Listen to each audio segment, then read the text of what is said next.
Good morning and good evening. We have a few folks starting to join the meeting. Welcome. We are incredibly excited for the event today and to share some updates. As you may know, in our program, twice a year, we send out a list of top 100 companies that drive the energy transition in the energy industry. Thank you to all of our anchor partners who collectively helped narrow the top 100 list to the companies presenting today.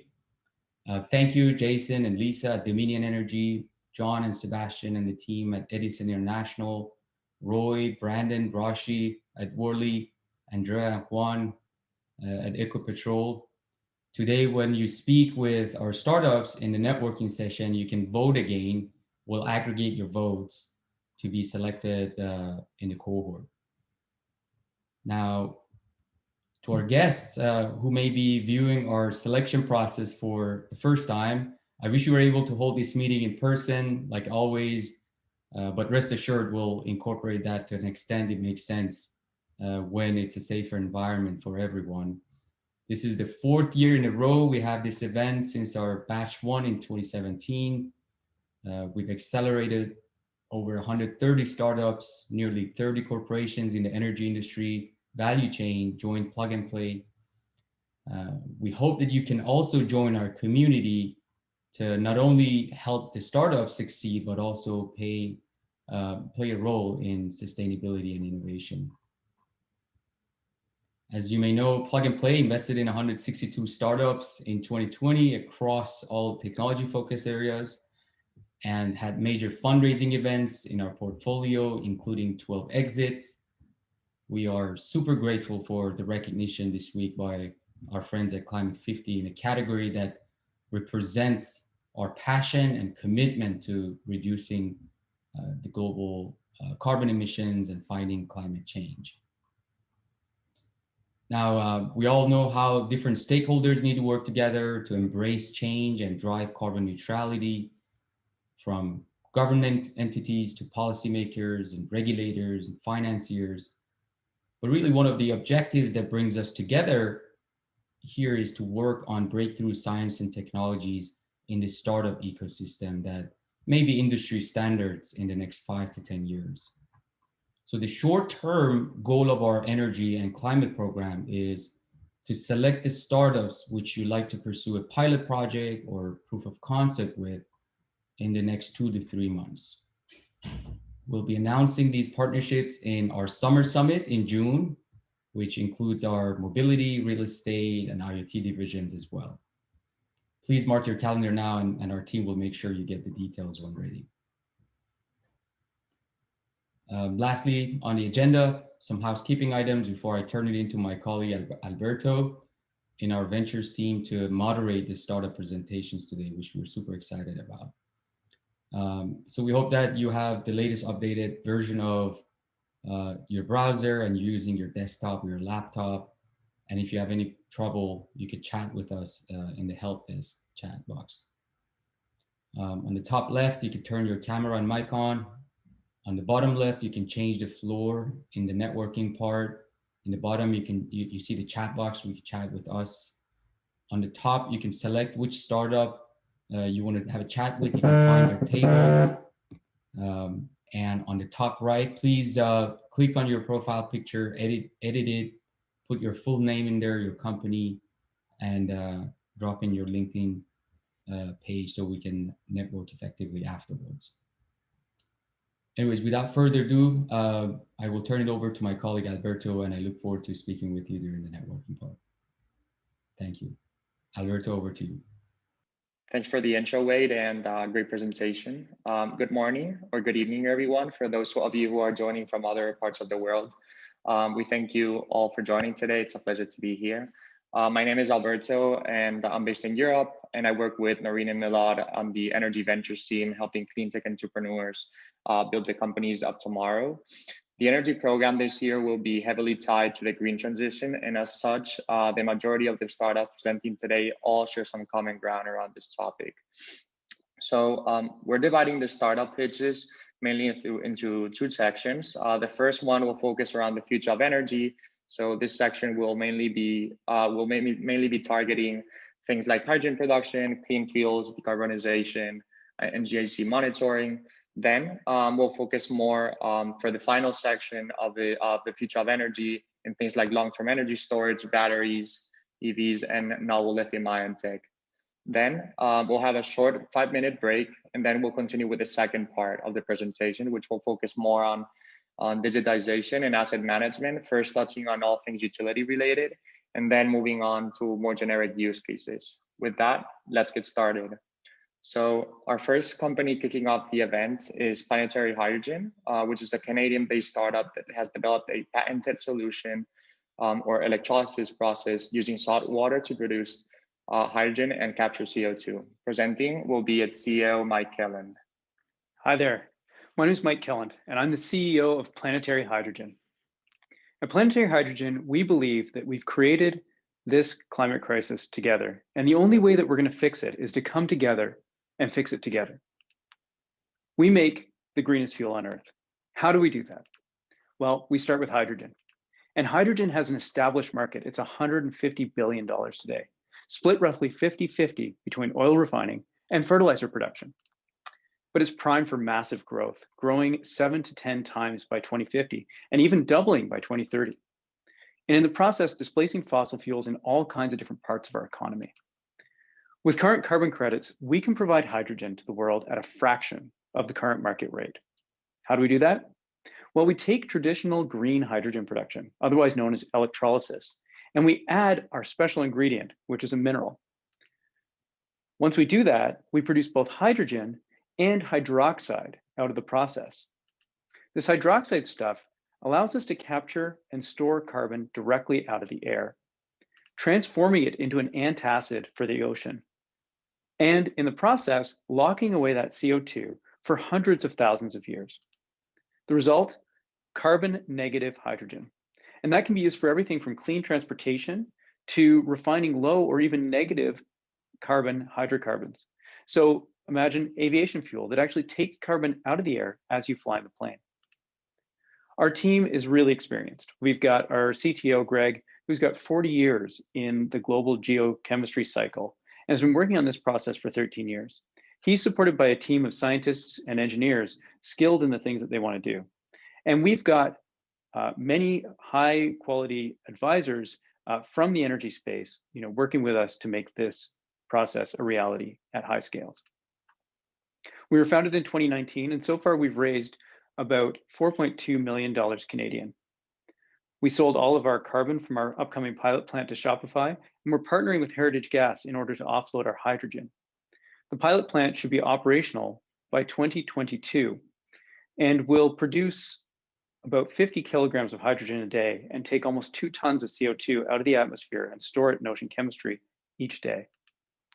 Our Oceans Research Project will go hand in hand with the pilot plant and is led by leading researchers at Dalhousie University. This will verify the effectiveness of our carbon capture and define our safe operating parameters for the local ecosystem. If you'd like to talk more about carbon negative hydrogen and ocean alkalinity, please reach out to me at mike@planetaryhydrogen.com. Thank you very much. Thanks, Mike.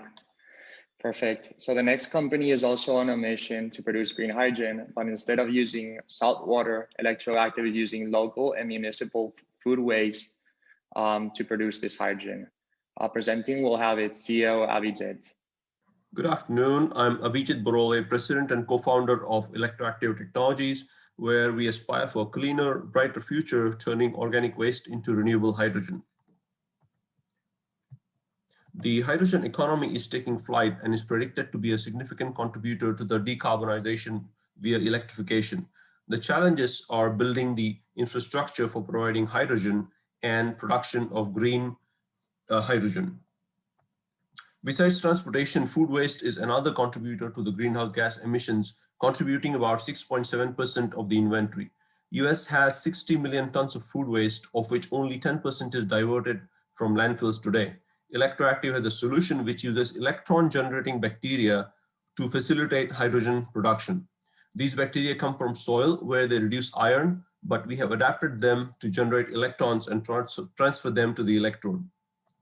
These bacteria grow with a large community of other microbes such as fermenters, acidogens to break down complex organic matter into electrons and protons. They form a biofilm on a porous electrode which transfers electrons to the electrode using biological nanowires. And with application of about 1 volt, about half of what is required for water electrolysis, we produce hydrogen at the cathode. The system will be scaled up using stack approach.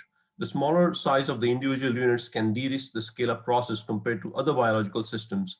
Meanwhile, the use of low-cost materials can make this modular approach economical. Electroactive will move into full-scale production for container systems in the next 2 years. Compared to other hydrogen projects and anaerobic digestion, we don't need $50 to $100 million for our systems. The pilots will be commercially sized and will just need to be replicated for initial customers, enabling us to accelerate towards commercialization after pilot demonstration. We offer a service model initially where we take waste and provide hydrogen. There are several hydrogen customers which are also producing waste, like Wegmans grocery stores and food companies like PepsiCo. Our commercial system can enable large waste generators and haulers to comply with local and state legislation, giving them a more advanced option for food waste diversion. Our system can be co-located in cities at strategic locations. The 6 million tons of food waste, for example, in California can produce about 30 million kilograms of hydrogen every year, helping us to accelerate the adoption of green hydrogen infrastructure. The technology can also be expanded to biomass, enabling us to produce even more hydrogen. Over the last 3 years, we have had support from NSF, DOE, and accelerators such as IndieBio in the Bay Area and H2 Refuel on the East Coast. We have been supported by a New York program called Scale for Climate Tech, which is helping us accelerate our path to manufacturing. We have an excellent team of engineers and scientists and are supported by an advisory board with deep knowledge in hydrogen, waste management, and the fuel cell industry. We believe we have a unique solution for the smart cities of future, and we invite you to power your city and community with waste. Thank you. Well, one of the major challenges for hydrogen production lies in being able to produce green hydrogen through methods other than steam methane reforming or SMR. Ithaca-based Ecolectro is leveraging novel chemistry, a new type of anion exchange membrane system for renewable hydrogen production. Hello, everyone. My name is Gabriel Rodriguez Calero. I am the Chief Executive Officer and co-founder at Ecolectro, where our mission is to use chemistry to decarbonize the energy, transportation, and manufacturing sectors of the economy. And we are starting with hydrogen. At Ecolectro, we're solving the high costs associated from the production of hydrogen from water electrolysis using our very specific solution around alkaline exchange materials. We license our technology exclusively from Cornell and have continued developing the patent portfolio in the company.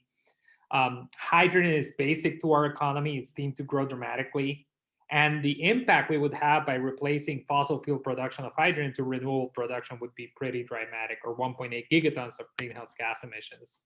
So this is going to be a very big market. Bloomberg New Energy Finance estimates it at $3.7 trillion. And we don't have to go to 2050 to get to these numbers. By 2025, we'll have $12.6 billion of electrolyzer sales, which is orders of magnitude than anything we have today.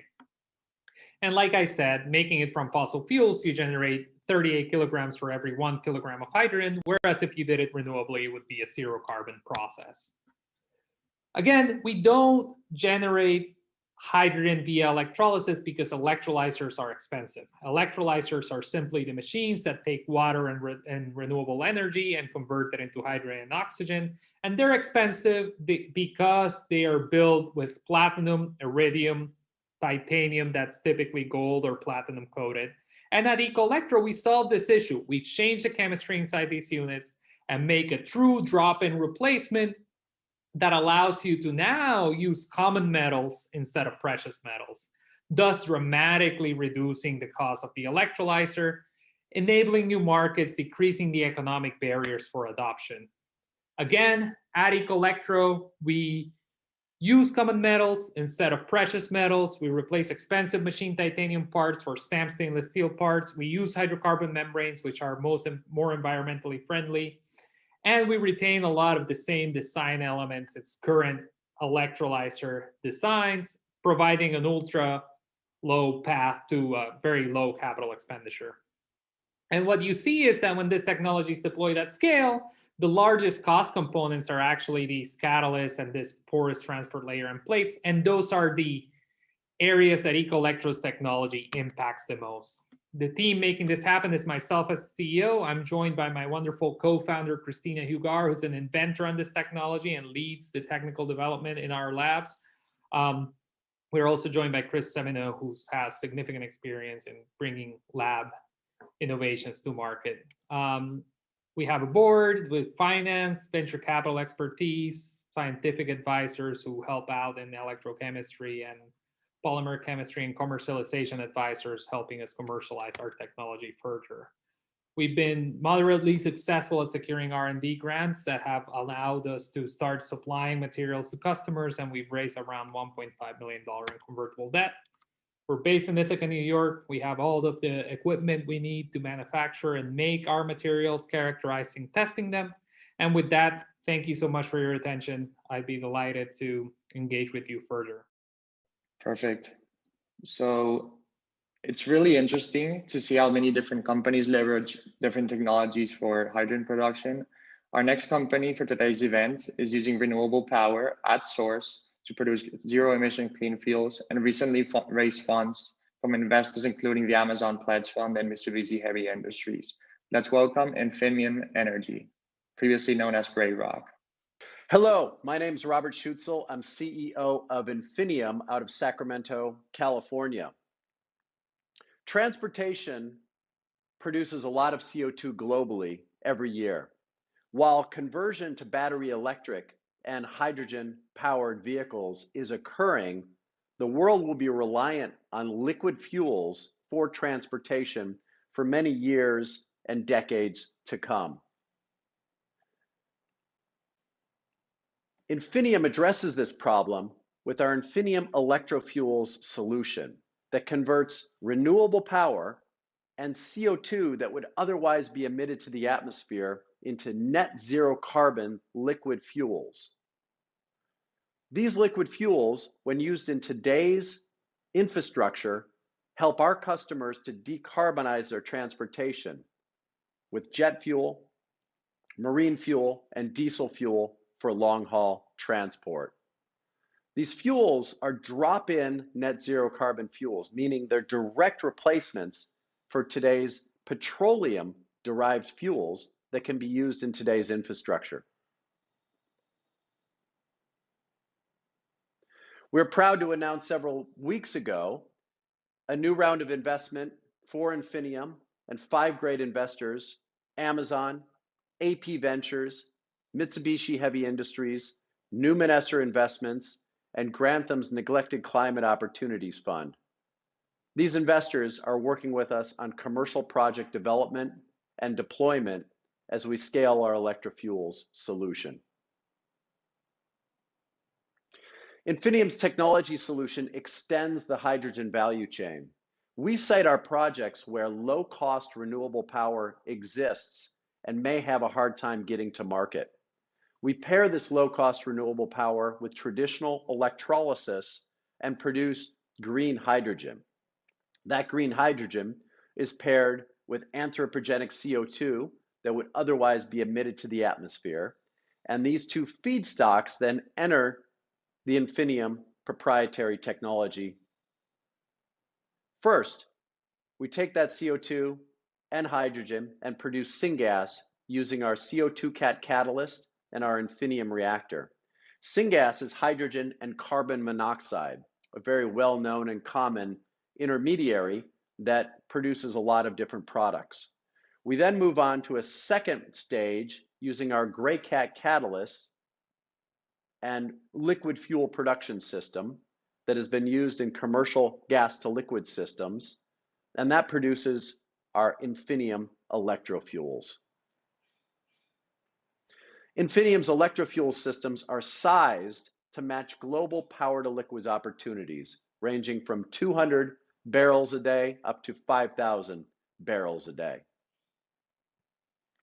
We have projects under development requiring over 4 gigawatts of renewable power in key geographies where net zero carbon electrofuels are in high demand, and we can cite at locations where CO2 sources exist in conjunction with low-cost renewable power.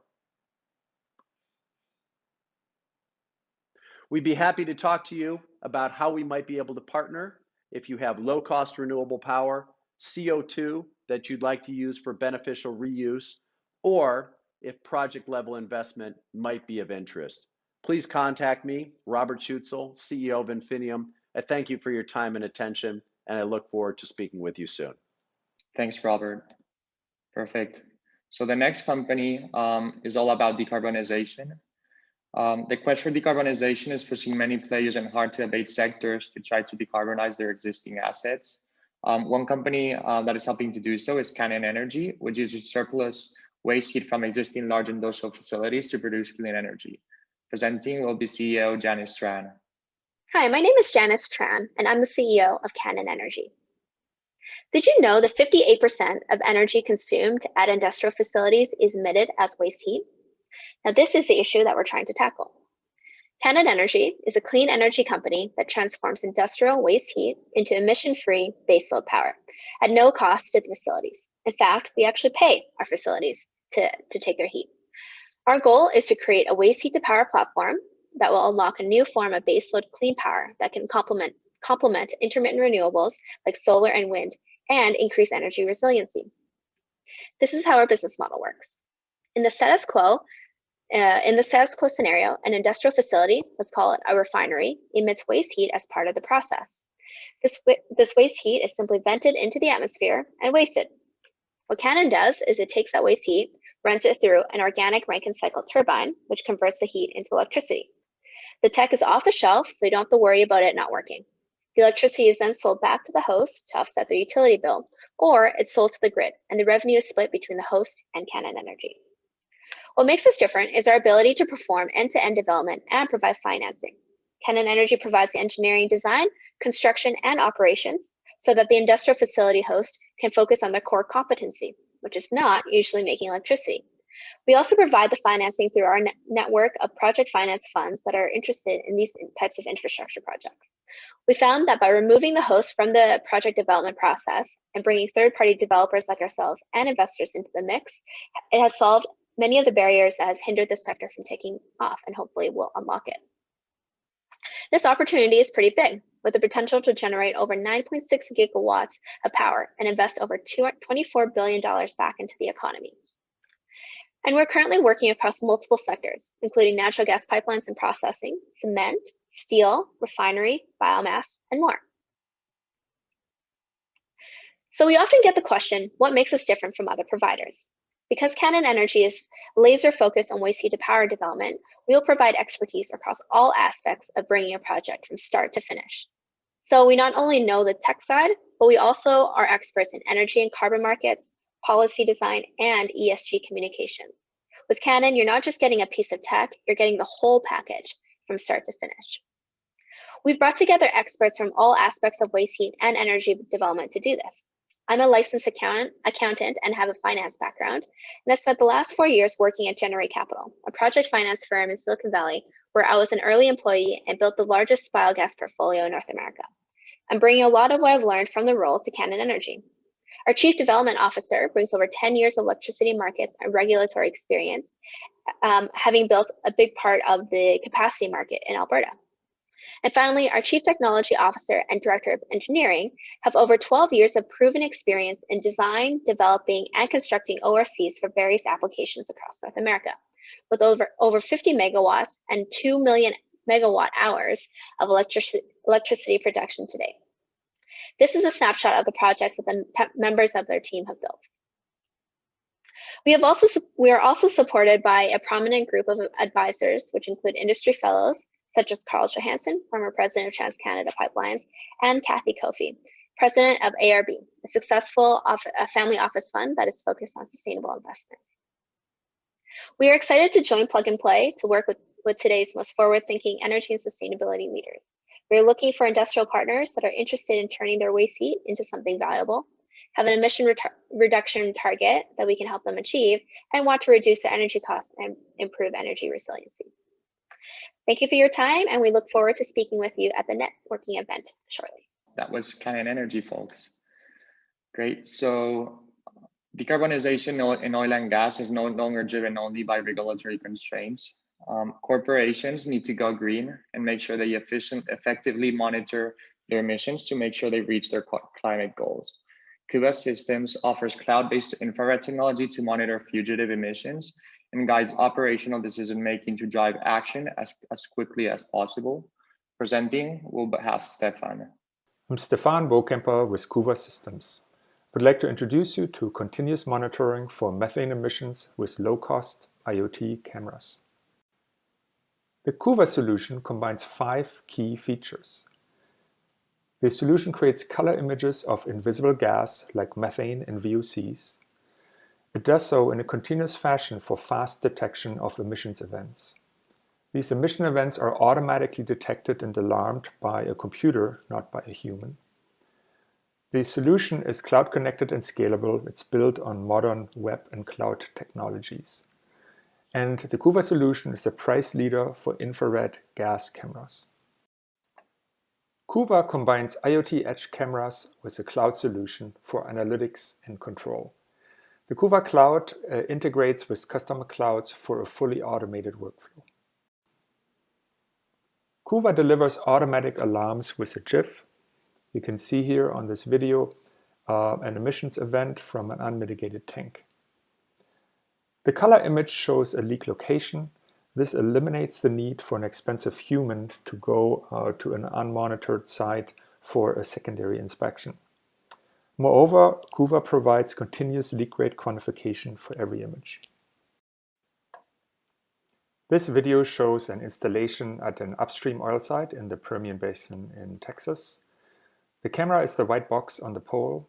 It integrates the infrared camera, a visible camera, the edge computing unit, and a cell phone modem for direct connection into the cloud. The camera also includes a pan stage that rotates the camera around its own axis up to 360 degrees. All functions are controlled via a cloud interface. The camera can be deployed within 2 hours. There is no need for any on-site infrastructure except for 24-volt DC, for example, from solar. Kuva is available in 2 product versions, Kuva Daylight and Kuva 24/7. Kuva Daylight is designed for environmental monitoring applications. It's the lowest cost solution. Images not only provide alarms, but actionable information. Alarms are much faster than inspections and quantification is included. Kuva Daylight, in addition, can be utilized for asset integrity monitoring, enhanced operational safety. It's designed for 24/7 operation and provides your eyes on the ground. Here's an example of a daylight application of monitoring of compressor stations for environmental emissions. We can see here with this orange halo the wide field of view of the camera installation. This example shows continuous monitoring of tank storage with a conventional open path detector. The Kuva solution provides much better detection coverage and also lower detection limits compared to the open path detector. The Pipes Act of 2020 recommends continuous monitoring for environmental emissions at pipeline-affiliated assets. Shown here is a measurement and regulator station with a Kuva camera for continuous 24/7 monitoring. Another example is continuous curtain monitoring for downstream and petrochemical assets. Kuva is a 5-year-old company. We're based in Boston with an office in Calgary, with 18 employees and a partnership with a world leader in gas detection, Draeger of Germany. If you're interested to find and fix leaks fast, to document methane intensity, to improve your safety, operate by exception, and to have eyes on the ground, then contact us under this email or phone number. Thank you for your interest. Thanks, Stefan. Perfect. So one of the things that we've been seeing a lot at Plug and Play is the need for different technologies to be able to combine with renewables one of them being long-term energy storage, and be able to offer a more stable and resilient grid. Coming all the way from Italy, Energy Dome is offering a novel form of storage, combining CO2 capture and different off-the-shelf components already available at thermodynamic plants. Hello, everybody. I am Francesco Appici, and today I'm here to talk to you about Energy Dome. We are a startup. We were founded in June 2019 by Claudio Spadaccini with a mission, which is participate into the climate change issue by contributing with a new breakthrough technology and a focus on utility scale long duration energy storage in order to enable a more dispatchable wind and solar PV energy production. We are a team of experienced engineers with background in power production. We were able to build more than 500 megawatts of geothermal, waste heat recovery, and biogas power plant. Manufacturing, we built in previous experiences 2 manufacturing facilities of our radial outflow turbine and built more than 50 turbines, and IP protection with more than 40 patents families filed and granted. We, as Energy Dome, have invented the CO2 battery, which is a way of storing energy by manipulating CO2 within its gaseous and liquid phase. This is a totally new, innovative process, which is covered by IP. We filed our first IP in early 2019. The reason why we use CO2 is because we can get the best out of compressed air energy storage and liquid air energy storage technologies by overcoming their limitations. Compressed air energy storage uses compressed air to store energy, but they need to face the fact that they have a very low energy densities on the higher cost, high pressure side of their system. Liquid air energy storage tries to overcome this by liquefying the air to minus 190 degrees C. But they lose a lot of efficiency in doing this. We, by using CO2, we can reach very high round trip efficiency, but by storing CO2 in the liquid phase under ambient pressure, which allow us to reduce dramatically our costs. The CO2 battery is not only a very efficient system, but it's also a very simple system. We actually have designed this product in order to be built just with readily available off-the-shelf equipment. All of the components that we use in our product are TRL, Technology Readiness Level 9, and available by multiple primary suppliers on the market. To summarize, the main advantages of our system are a very competitive LCOS, levelized cost of storage, between the storage duration of 3 to 16 plus hours in a daily storage application. A system which is completely made of off-the-shelf equipment already available on the market. A project lifetime of easily above 25 years with no capacity degradation over time. A round trip efficiency extremely competitive of above 75% with no degradation over time. A system made of standardized equipment bricks that can be customized to the end customer needs, and a system that can be deployed anywhere without any site dependency. Thank you for your attention. I will be happy to reply any of your questions. Great. So our last company in the pure energy storage space uses patented solid oxide fuel cells that can reduce battery pack size and cost for medium and heavy duty EVs up to 95%. Presenting, we'll have Proof Energy. Good morning, everyone. My name is Tim Dummer. I'm the CEO of Proof Energy. It's great to be with you today, and I look forward to sharing an overview of Proof Energy's breakthrough fuel cell technology and to questions and discussion later in the session. Proof Energy is targeting 2 large global markets: electrification of medium and heavy duty vehicles, and clean distributed power generation and combined heat and power, CHP. Together, these currently represent $150 billion per year global markets, growing to more than $200 billion per year by 2024. As we now hear in the media almost every day, the transformation of these markets is accelerating through the work of companies like Tesla and Proterra, and increasing government regulations, including California's mandate that half of all trucks sold must be zero emissions by 2035, and in India, where polluting diesel generators are being banned in big cities like Delhi. For over 100 years, fuel cells held the promise of high-efficiency clean power generation, but until now, their mainstream adoption has been limited by performance, cost, or infrastructure issues. But this is about to change. Proof Energy, headquartered in Fremont, California, was founded in 2019 to commercialize breakthrough fuel cell technology developed at the Lawrence Berkeley National Lab. Proof Energy's power modules will revolutionize the use of fuel cells in both transportation and stationary power applications by delivering an optimum balance of performance and cost. Proof Energy is commercializing breakthrough metal-supported solid oxide fuel cells.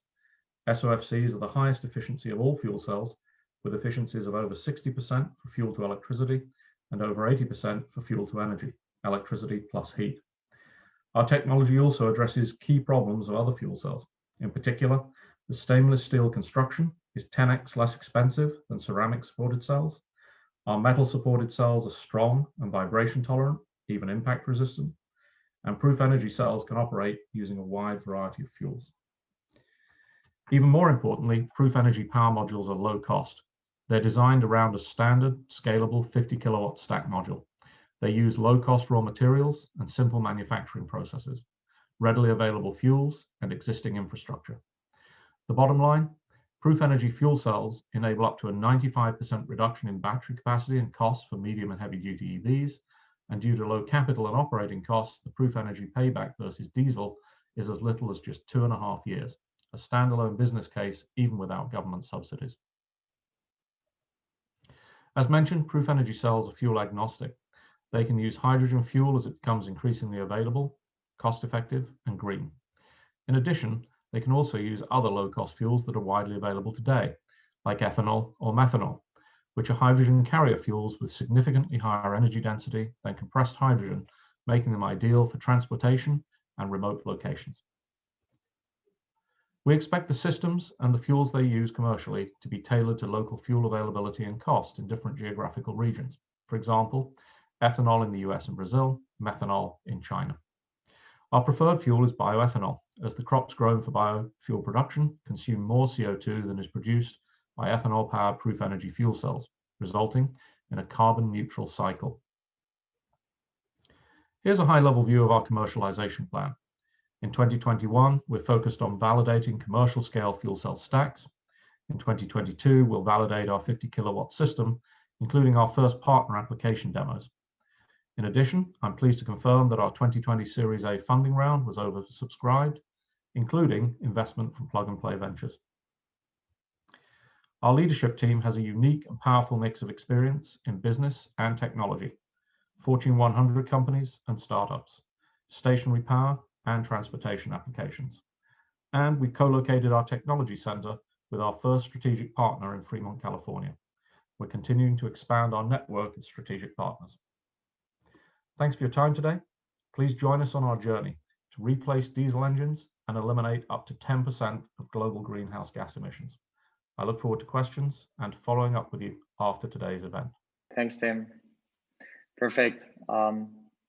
Well, up next, we have Sunroof, a company aiming to disrupt the residential PV solar market via a two-in-one rooftop PV modules that offer smart energy management. Let's welcome Lej Kaniak. I'm the CEO and co-founder of Sunroof.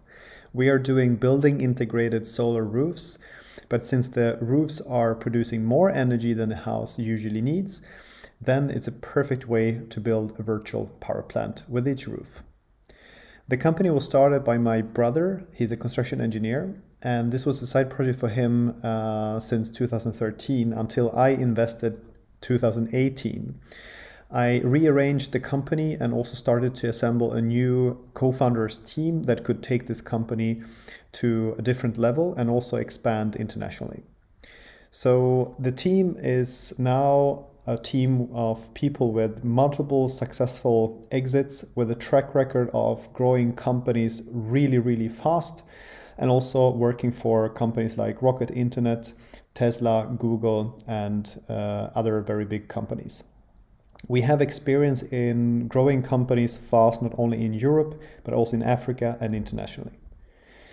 So since the roofs are producing more energy, and as mentioned, this is a distributed energy resource, we want to connect all the roofs we are selling into one international virtual power plant. And to do this, we need to roll out very quickly our solar roofs. And we use low amount of materials. We also use monocrystalline silicon-based solar cells, which are the most used ones and also most efficient. So this means that we have a very, very good ROI, and there's very few, if none, if any company that can actually match our ROI on the roofs we are actually giving or selling. And as mentioned, we are using traditional solar cells in the roofs, which are both cheaper and more efficient than thin foil solutions. This is why we can be more efficient than Tesla or Sultec, but also cheaper than our competitors. The construction of a roof is very simple. It's basically like you build a regular roof, but our tiles are big glass modules. These are a few projects that we have done. The largest roof we've done so far is 1,500 square meters. So we don't only do residential, but we can do basically any roof you want. We haven't done any flat, large roof for storage, but this is yet to come. We are mainly focusing on B2C right now, and this is because this has the shortest sales cycle. And we have our own sales force, but also building a partner network of roofing companies, heat pump companies, architects, house manufacturers to also sell and install the roofs. But the roof installation is only one part. We are building an ecosystem around it and then digitalizing the energy. And digitalizing the energy and also looking at other things like batteries and financial services is a way for us to build recurring revenue for not only years, but even decades after we have sold the roof. And why now? Well, there's a lot of different mega trends that are supporting directly or indirectly. And we see that also building integrated will be a heavy push in many ways. The market size only on roofs where we are today are $1 billion company or $1 billion markets, but also the energy management is also $1 billion markets in not only Europe, but also outside. I'm happy to connect and tell you a lot more about Sunroof, our plans, and meet you soon. Thank you. Perfect. Thanks, Ledge. Great. So looks like we're moving pretty fast, folks.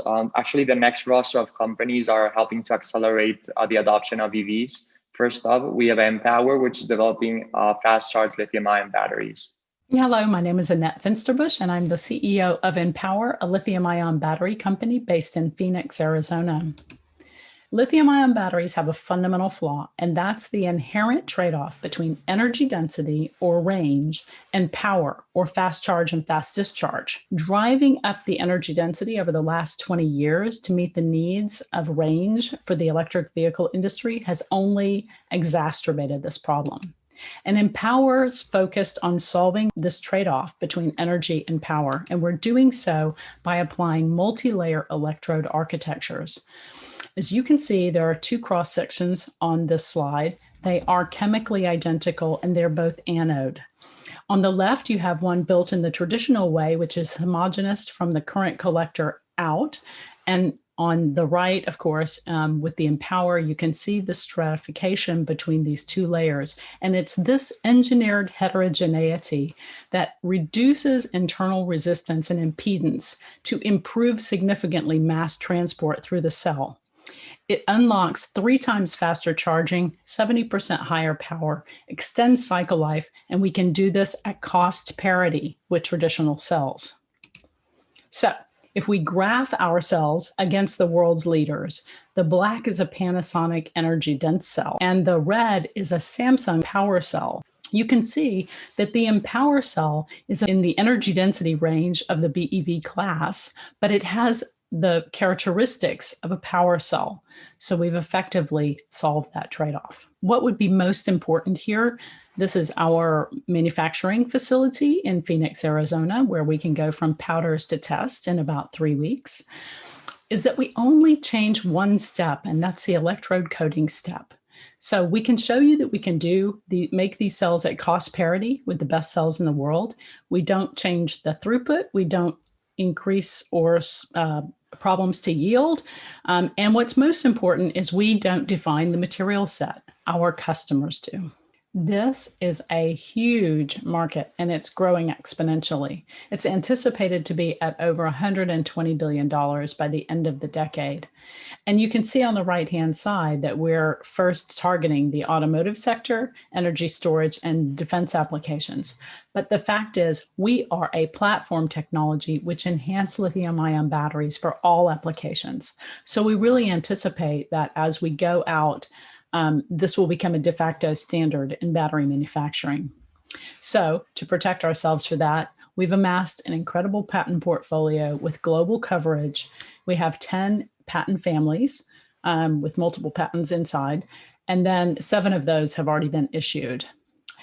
To commercialize, we work with the end users, that's auto OEMs, government OEMs, et cetera.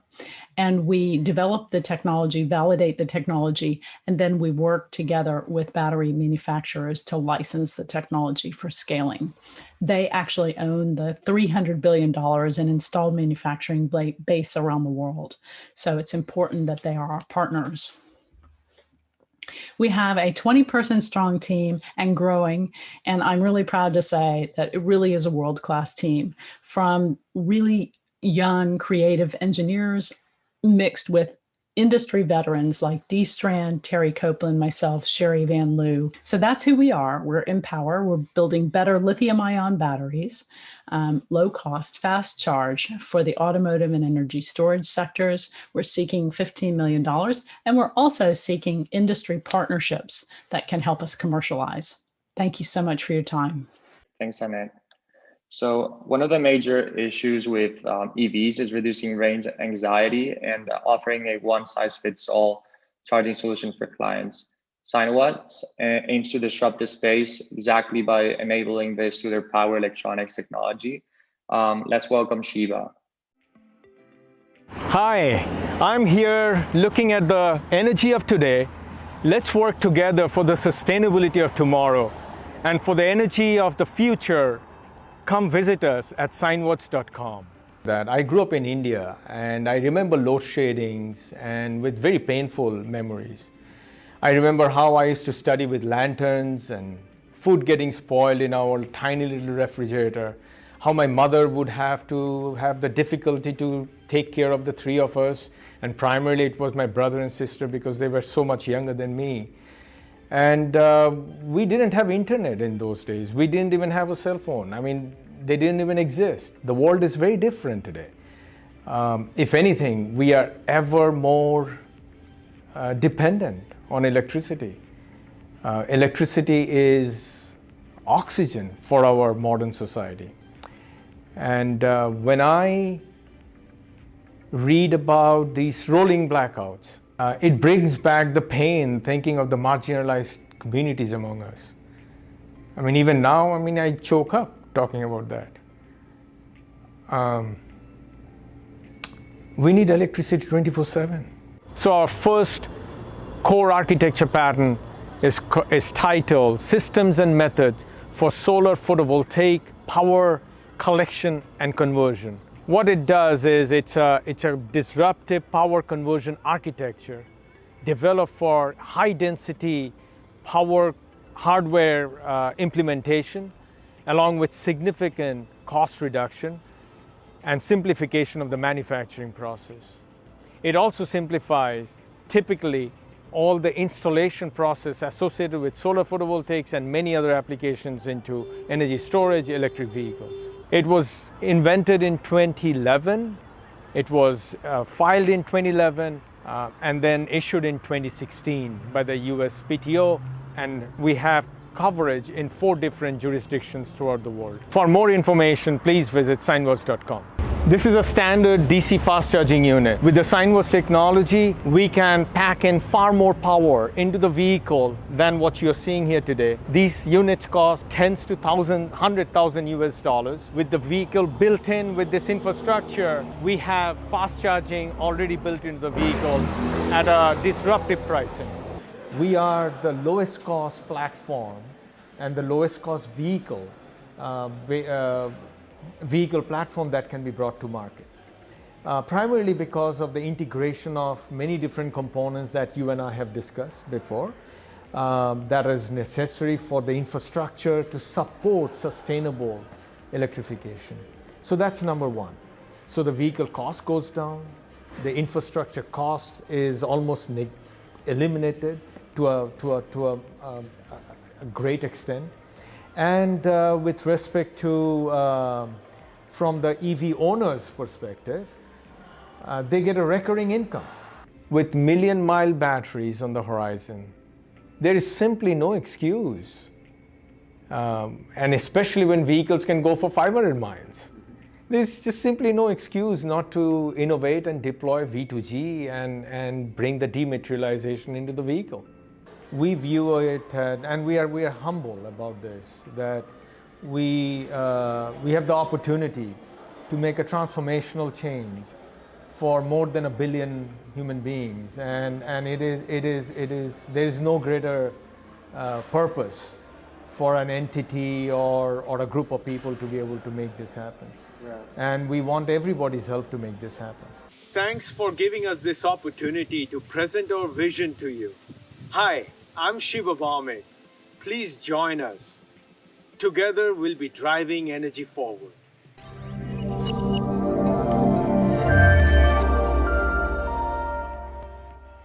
Thanks, Shiva.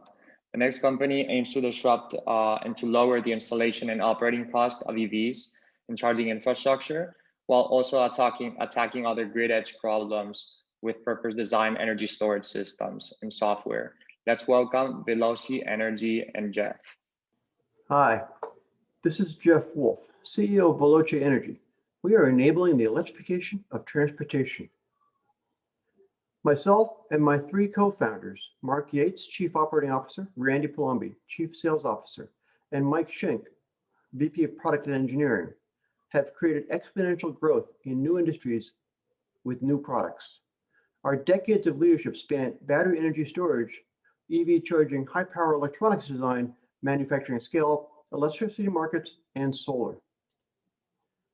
EV charging is hard. The utility grid is old and inflexible, not built for concentrated EV charging loads.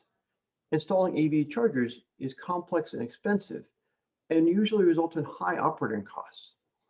This makes EV charging stations unattractive to deploy. The top priority for utilities is reliability. Everything else comes last, and EV charging stations make the grid less reliable the way they are installed and designed today.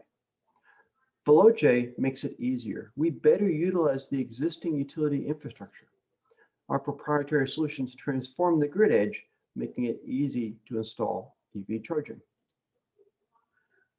Our fast grid system is the Switzerland of EV charging. We work with everybody. We are charger agnostic in terms of size and brand. We are EV agnostic. We are EV service provider agnostic. We are working with all of them. Our VPort battery energy storage system, designed to fit on the charging island, and our FastConnect overhead power distribution and communications distribution system is designed to eliminate the trenching on the site. The modularity of the system makes it easy to digitize and expedites design, planning, permitting, and construction. We cut the time and cost for EV charging station deployment by 50% and cut the operating cost by up to 35%. Our VPort battery storage system is like Legos for batteries. Each cabinet has 4 walls, a roof, and a floor, and is independent. That makes fast and easy configuration of power conversion systems with 1 to 6 batteries. Simple, fast design and installation. As I said, designed to fit on the charging island or parking lot margin, which makes the whole EV station faster to design and install.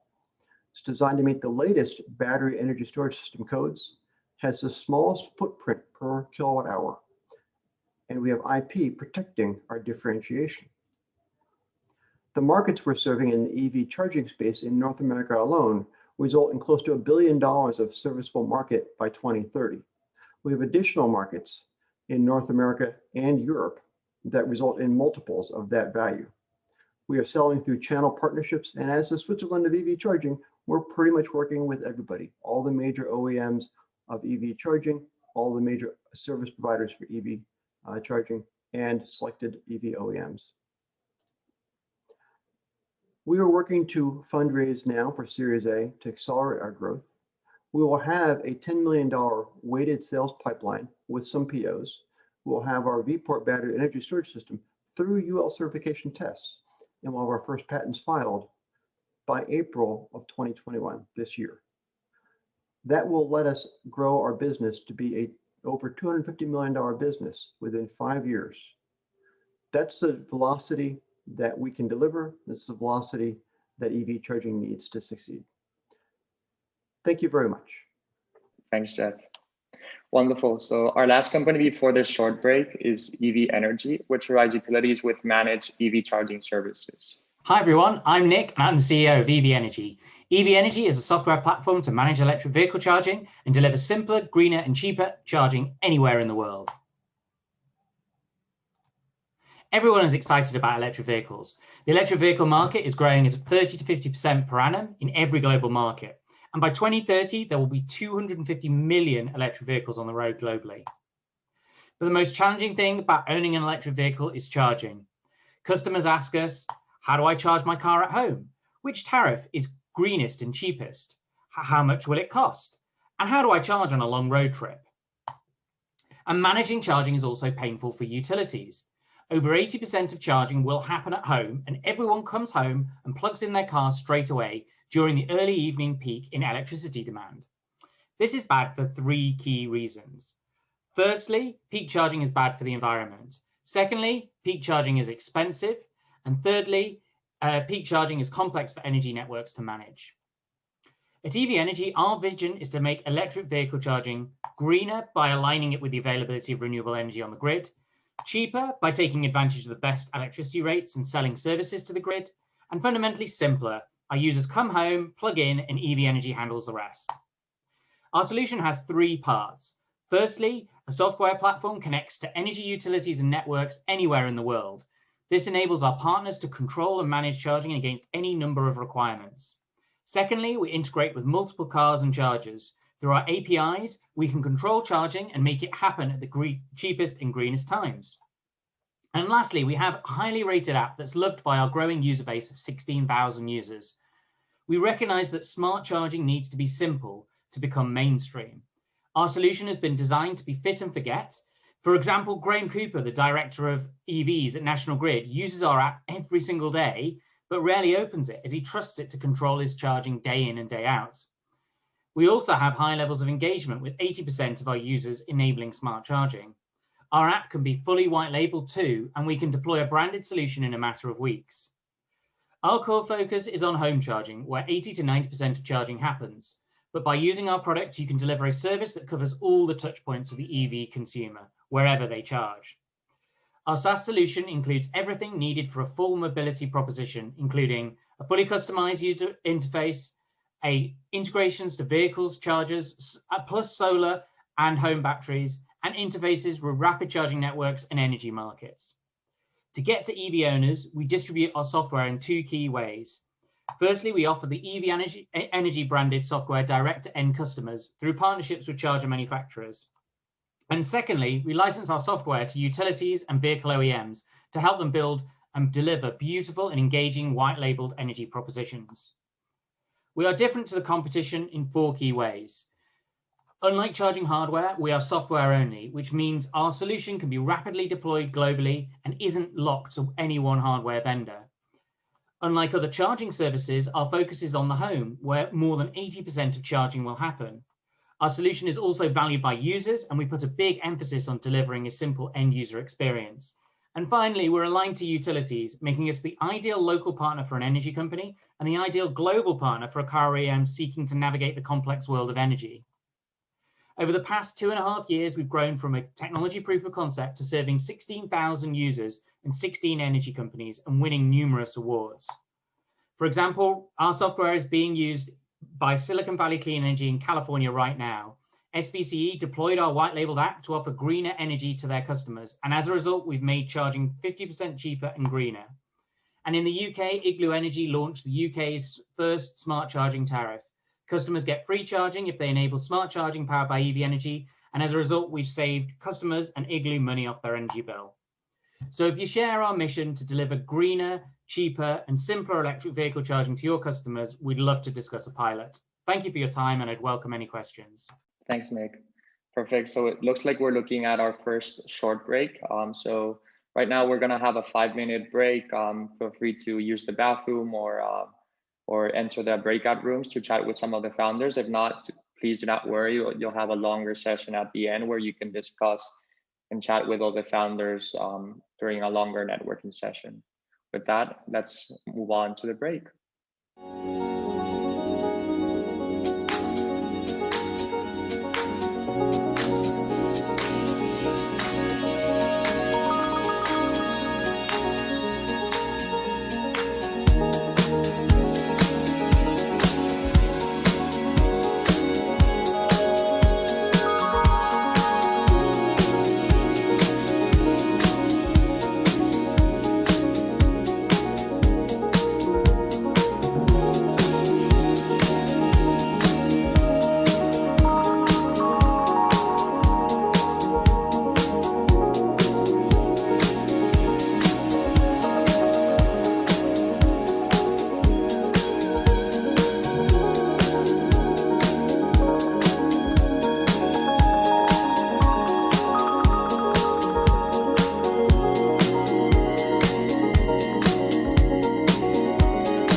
it looks like we're back after the break for the second part of the startup pitches. So this second portion of the pitches will focus on asset management and digitization across the whole value chain of the energy industry. So the first part of the startup pitches will try to tackle more of the pain points and the issues that utilities face. And the second part will offer more generic use cases. So we'll start with companies that have a direct relationship with generation, transmission, and distribution and electric utilities. So our first company, Mist AI, has been backed by Google's Gradient Ventures and uses artificial intelligence to forecast electricity supply and demand. Their speaker today will be Tidian. Hello, my name is Tishan Palazzi. I'm a co-founder of Mist AI. Mist AI is a time series forecasting platform backed by Google's AI fund, Gradient Ventures. We help energy companies, including utilities, with highly accurate and adaptive short-term forecasts that they use to reduce risk and increase profitability. In our engagement so far, we've shown that we're typically 30 to 60% better than existing solutions. And we provide forecasts for a variety of use cases on the left-hand side of this slide, including load forecasts, market price forecasts, and renewable supply forecasts that our customers use to either schedule physical load or generation or for virtual trades. And the metrics upon they evaluate us are either profit increases or risk reductions. We are trusted by some leading global companies, including Enel, Fortum, and AES, as well as many smaller companies. And as I said earlier, Google is our lead investor through their artificial intelligence fund, with which they led our seed and our Series A investment. So we can support you in two paradigms. I'll talk about each briefly.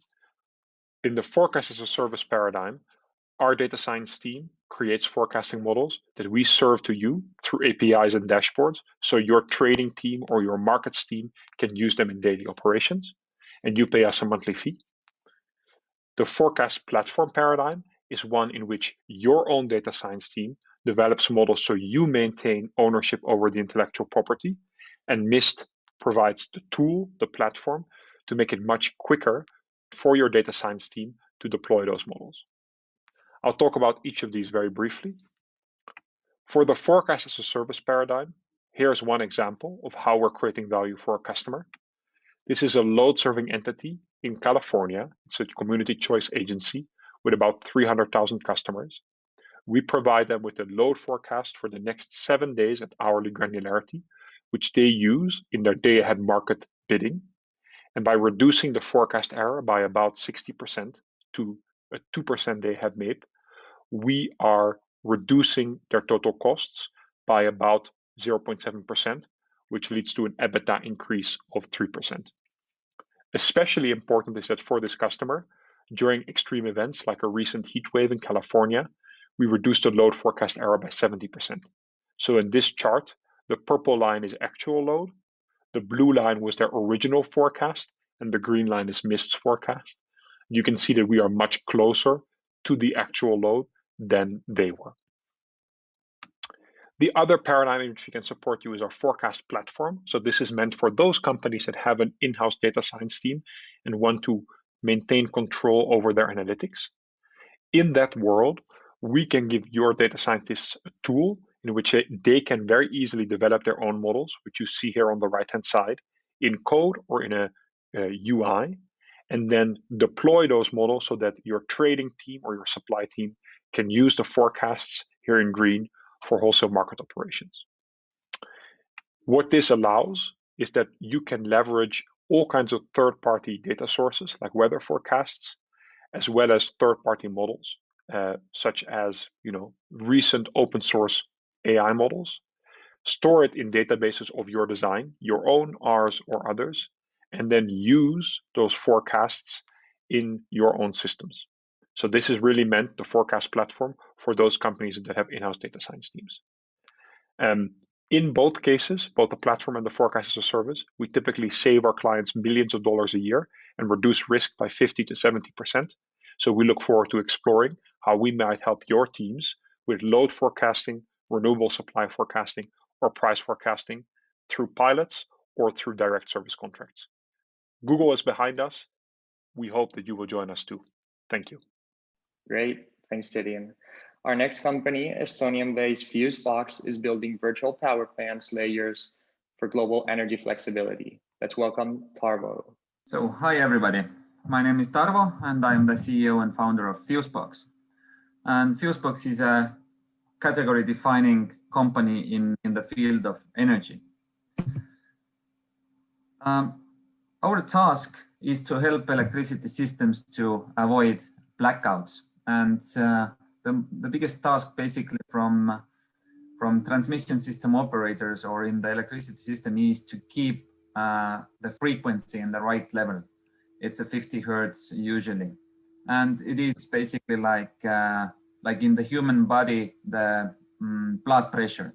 If the blood pressure is on the right level, then you're doing good and feeling good. If the blood pressure is going higher or lower than it should be, like in electricity grid, 50 hertz, then the electricity system is not working well. And finally, in a way or another, it's going to be a blackout. And this we want to avoid. Usually, the transmission system operators who are responsible for keeping the balance are ordering the balancing services from different kind of large generators. But we are approaching it from the other side.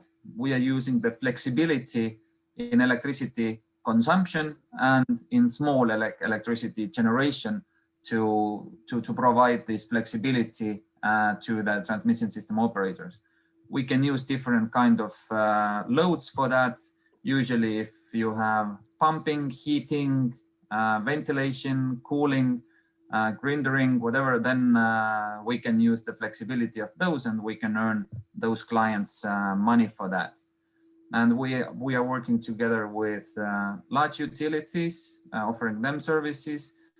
We are working together with large industrial companies, cement mills, for example, and so on. So the point is that our task is to take the flexibility of the asset owner, how much whenever it is there, and our task is to earn as much money for the asset owner from different energy markets as possible. So doesn't matter what TSO it is, we will get the money from the TSO for the flexibility, and we make a revenue sharing contract with the electricity consumer whose flexibility we are using. Fusebox is doing it a way that we build a trading platform for flexibility based and for inertia based and generation based flexibility, and we are doing the trading. In other markets, we are using the local partner to make the aggregation for us. So we are a demand response aggregator enabler. We are giving them the necessary tools and the technology to do it, and we are just doing the trading, reporting, and payments. So this is how it is. And we are focusing on SME electricity consumers. We can do large, we can do small, but our focus is SME. In this, we are strong. We have fully automated technology so that we have the lowest operational costs in the world in the field of demand response and similar. We have our own technology, hardware and software, and we have a team in different countries, but our home market is Baltics, but we are also in planning to enter Poland, Finland, Germany, and so on, together with our partners. Thanks, Tarvo. Perfect. So utilities, digital transformation has meant that many of them are onboarding data science teams to be able to design algorithms that fit the best use cases. Sync Energy helps these teams by building or developing no-code AI-based algorithms and predictive simulations for electric utilities. Presenting, we'll have Sayan. Hello, this is Shayan, co-founder and CEO of Sync Energy AI. In a world with rapidly changing climatic patterns, we are trying to save the lights. We use artificial intelligence and the latest engineering methods to predict the impact of natural disasters to help electric utilities improve their operational resilience. Our technology can help utilities prepare better, prepare smarter for disruptions caused by unassailable forces of nature. In 2020, our economy spent about $50 billion just to get the lights back on.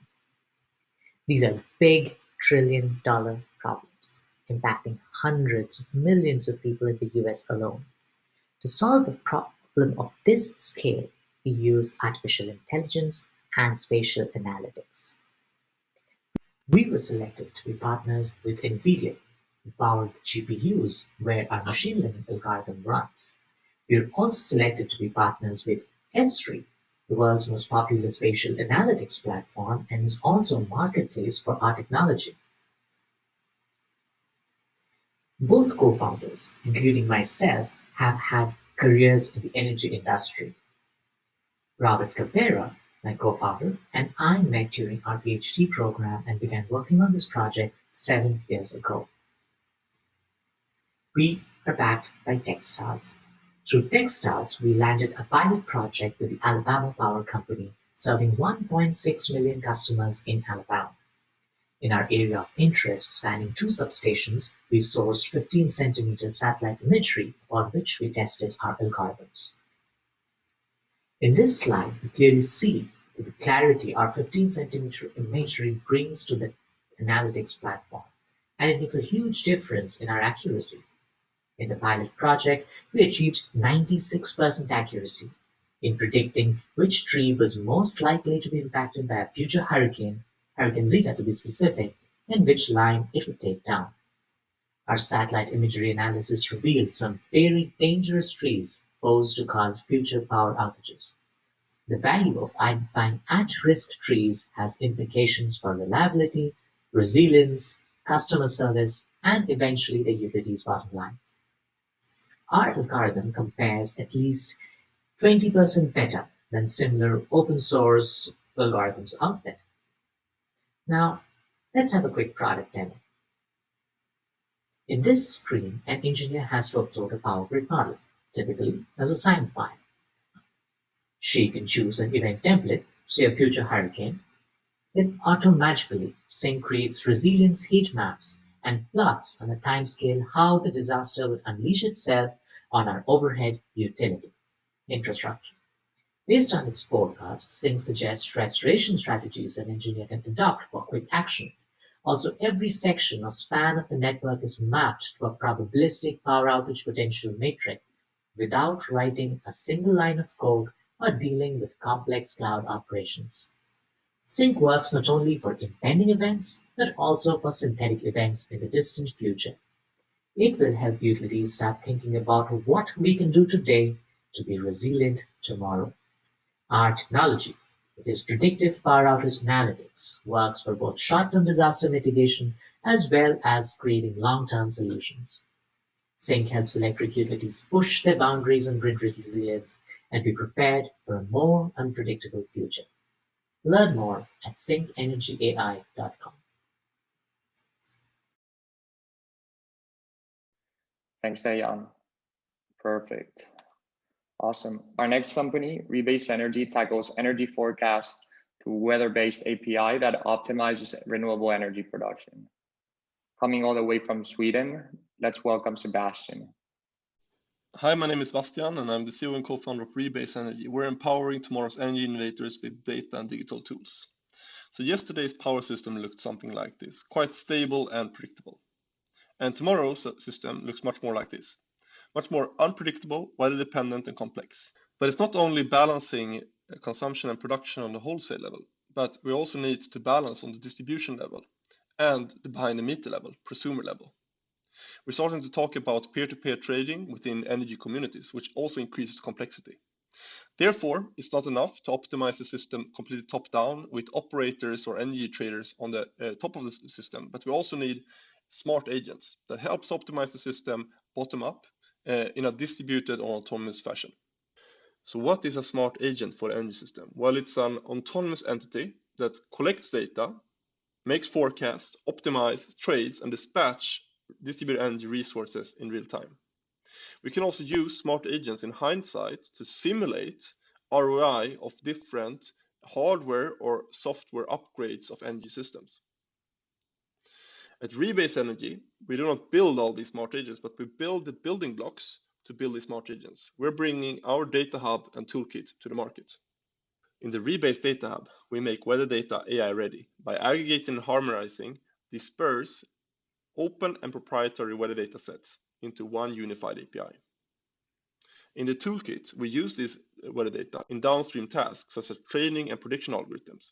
We provide an open energy forecasting and optimization platform that allows for rapid iteration and deployment of state-of-the-art open source models. On this screen, you also see some of our customers that can use our products in an API-first way. The main target groups are energy traders and energy service providers, but we're also working with distribution system operators, plant operators, and district heating operators. In the Weather Data Hub, we're aggregating a lot of different dispersed weather data sets into a unified API, and we have today more than 300 terabytes of managed data. In the Rebase Toolkit, we provide the world's most open energy forecasting platform that allows to deploy open source machine learning models for energy forecast. And we have actually open sourced our own models that are shown very strong performance on benchmarks such as GEFCOM 2014. Here you see our energy forecasting platform in action. We start by integrating some wind power data from some wind farms in Spain. This can also be done through CSV or API connection. We pair this data with weather data from our data hub and train using scalable Kubernetes infrastructure. The energy forecasts are shown in front end are accessible through our API. The same procedure can be done through an open source Python SDK, as you can see here. We specify our own Python class for the prediction of energy, here using a LightGBM predictor, and we deploy it into the platform. Then the model is training and can then be accessed through the API endpoint. We recently participated in European Data Incubator, where we worked together with data provider Virtual Power Solutions. We showed a 14.2% improvement of the forecast accuracy and an 8.9% reduction of the grid fees for houses with solar panels and batteries in Helsinki using our toolkit. Our business model is quite simple. In a data hub, we employ an API-based business model where we charge per amount of request and also access to historical data. In a toolkit, we have a SaaS-based business model where we have a fixed fee and an additional component that scales with the amount of deployed models in the software. We are different from our competitors because of the openness that we provide. We are the only company that provides both an open source machine learning toolkit and raw weather forecast data that we don't hide from our users. Our team has a strong experience from the energy sector, with experience from energy trading, data science, metrology, and aggregated business models. We also have a strong connection to the KTH University here in Stockholm. We are now looking for users to trial or pilot our solution. If this is interesting to you, feel free to reach out for a zero commitment test. Great, thanks, Sebastian.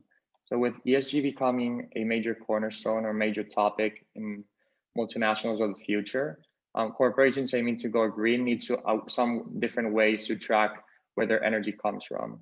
FlexiDAO is helping with this by offering transparent data on the origin and environmental impact of the energy that companies buy with an audit trail on blockchain. Presenting, we'll have Joan. Hi, I'm Joan, co-founder at FlexiDAO. FlexiDAO, we are a software company in the energy space that offers transparent information over the energy that companies buy. We help companies to digitally monitor, optimize, and report on their renewable energy sourcing. But let's start talking about a real story. It's the case of Sarah. Sarah is the energy manager at a global supermarket chain, and her company has pledged to be 100% renewable. Because of the pressure from investors, customers, and other stakeholders, Sarah now has to track and measure her performance on her sustainability achievements around renewables. However, Sarah complains that she's spending a lot of resources to collect reliable data on the energy that her company buys. It's not easy for her because she needs to coordinate a lot of countries in which she needs to deal with third parties like energy suppliers or grid operators in order to collect energy certificates, energy consumption data, and energy production data from the plants that she sources her energy from. And all of this data needs to be compiled and centralized and shared with the sustainability team that will then share this data with auditors. What a mess. She's doing it all with Excel files. And this is what FlexiDAO aims to solve. FlexiDAO can be seen like a control room for all renewable energy contracts, energy certificates, and emissions data. FlexiDAO has completed several integrations with energy certificate registries in order to automate a reliable flow of information. We have also completed integrations with different data hubs from grid operators that can automate the collection of this metering data. And all of this is centralized into one unique single source of truth, all recorded on blockchain technology as a digital notary that certifies the origin of this electricity. This platform can be used for more credible environmental reporting and to take data-driven decisions over what type of energy to buy. So in this example, Sarah could see that her renewable energy is actually covered at 72%. She could see the energy certificates that have been collected from different registries, such as the guarantees of origin. And she could see the calculation of her location-based and market-based emissions. The quality of her green energy is also displayed. With blockchain technology, we ensured there is no double counting of the energy sourced, and we can show the exact plant of origin of the data. Not only for Sarah's company, but also for her entire supply chain, in which blockchain acts as a data sharing platform. FlexiDAO has been working in 9 countries, tracking more than 3 terawatt-hours of renewable energy per year, becoming the global leader in renewable energy traceability. Our business model is a monthly software as a service license fee per country of operations. And we partner with different utilities over the world as a go-to-market partner that can help us access different customer bases of industrial customers too. For the utilities, our service is an additional service layer, digital service layer, on top of their PPAs or green tariffs. And in the future, regulation will point into an hourly energy certificate system. And blockchain technology is the key part to get started toward that roadmap. So if you also believe that we need to start today offering more transparency over the energy that companies buy, remember FlexiDAO. Thank you very much. Awesome. Thanks, John.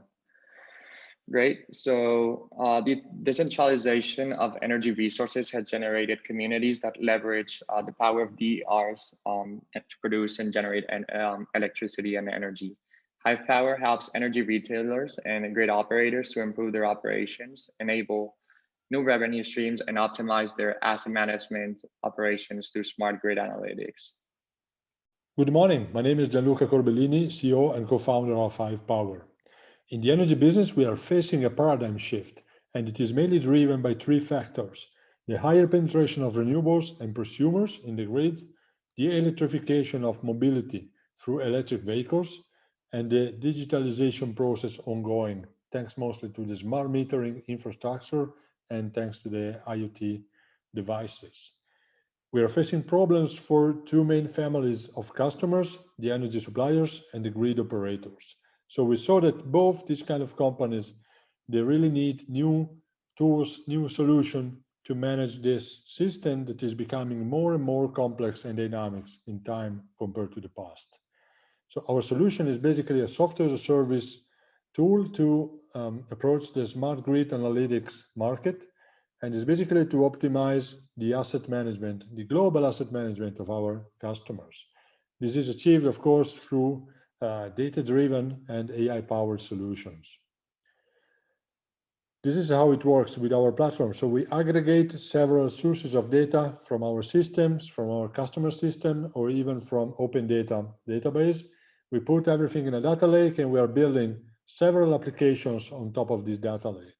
So we have tools for forecasting of energy demand, optimal management of hydropower plants, new design for dynamic tariff or innovative billing schemes for customers, tools for energy communities that are booming pretty fast in Europe now, and a tool for the global management of flexibility, including also vehicle to grid. So we are also very active now in the vehicle to grid scenario to do simulation and pilot projects. We have already good traction with several customers, Toyota, Terna, and A2A. They are the big ones, while we have then several other Swiss distribution system operator and energy retailers. We also establish relevant partnerships globally. The main ones are with Landis+Gyr, the big smart meter manufacturer, and Capgemini, the big French consultancy firm, to really implement and develop our solution globally. So we've been already through the plug and play accelerator in Italy with the Italian office. It was a very great opportunity for us to deploy pilots with Italian customers. We've been supported so far a lot by the European Commission and by the Swiss Federal Office of Energy. We're also in the top 100 startups for the energy transition selected by the World Energy Council. Please contact me. We're also in the middle of a fundraising round. We're really looking forward to deploy our solution, new pilots, new installments in this software as a service perspective. Thank you. Thanks, Gianluca. Great. So our last company that's purely involved with utilities is Switchy. Switchy provides a smart metering device which helps landlords take control over their rental houses. Let's welcome CEO Tim.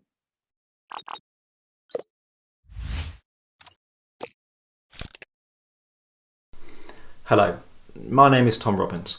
I'm the CEO of Switchy. Switchy exists to improve the quality of life for people living in rented homes, to reduce their carbon footprint, and to reduce operating costs for landlords. We do this by installing a package of sensors in a smart device inside the home, and those sensors send information back to our cloud that is able to provide insights on things, on maintenance issues such as condensation, damp and mold, is able to improve the way the boiler functions, and is able to reduce the overall operating costs for landlords. I want to talk about three specific differentiators of our product and why I think they're really particularly powerful. So firstly, we really believe that you need connectivity inside a rented home. Typically, you've got no idea what's going on. Landlords are flying blind. They can only react to problems as they come up. By putting a package of sensors inside the home, you've got a better idea of what's going on and you can predict some of the issues. Secondly, all those sensors aren't useful without control, and so the Switchy device and the Switchy platform enables you to control most of the heating and ventilation systems on the market at the moment, including some of the cutting-edge ground source heat pumps, air source heat pumps, and solar arrays. So now I've got connectivity and control, but I can't forget the human element, and we really have seen the power of communication. So the Switchy screen, which sits like a thermostat at the center of somebody's home, enables two-way communication between the landlord and the resident. That means that the resident can be automatically alerted to environmental problems or issues and way in which they could operate better, but also the landlord can send messages, can book appointments, and can much more efficiently manage that relationship between the two of them. So to draw that out, and how does the Switchy solution work? So you see in the bottom left-hand corner, you've got a smart thermostat similar to an Nest or a Hive, perhaps a bigger screen, and that then is connected to all the heating and cooling and all the other systems you'd expect to find inside a rented home. We also collect a lot more data than a Nest or a Hive. So we've got a package of sensors, and that data is then fed over the mobile phone network back to the Switchy cloud, where we perform a large amount of analytics on it. That analytics, combined with the data from thousands of properties, gives landlords an overview of everything that's going on and can help them prioritize and better manage their stock. So that data is either available in our sort of clear visual dashboard, or we can fire it directly via an API into their systems. But why would a landlord want to do that? What sort of order of magnitude here are we talking about in terms of operating costs? So we've worked with a number of clients now and independently benchmarked over a very large set of properties. And we believe that by moving from reactive to proactive on a number of very simple changes, that the typical landlord is going to save about £190 per year. And against the cost of the product, you're looking at about a 1.5 year payback on that. But what about the environment? And that really matters too. So we've been independently benchmarked by environmental energy consumption charities, and the Switchy device on a typical heating setup saves about 180 kilos of CO2 per year. And with 7,000 devices out there and rapidly growing, we're starting to see we're having a really material impact here. So we've talked about the savings for the landlord, we've talked about the savings for the resident, but the connection between the two is also really powerful here. And having this screen at the centre of somebody's home really opens up so many possibilities to improve the relationship between the landlord and the tenant. Switchy is a business. We've been running for 5 years now, $1 million in revenues last year, 10,000 devices sold. We expect to double that this year. 55 enterprise customers moving to roll us out across the whole of their stock. And we really think there's an exciting future for this kind of technology. And there's a lot further to go as well. We feel we've got a strong foothold in the UK market, but we're looking to take that into Europe would be 5 times the opportunity, and we'd love to take it worldwide. Thank you for your time this morning.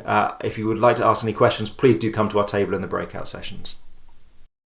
Perfect. Thanks, Tim. The huge investments into renewable energy have generated big financial portfolios, which need to be managed in real time to measure and monitor asset performance. FinCovey removes spreadsheets and provides enterprises with enterprise software to automate the back and middle office service for the renewable energy industry. Hi, my name is Ray O'Neill, and I'm the CEO of FinCovey, the ERP for the renewable energy industry. Renewable energy is different. Unlike other industries, the weather drives the revenues in renewable energy projects, and weather is unpredictable.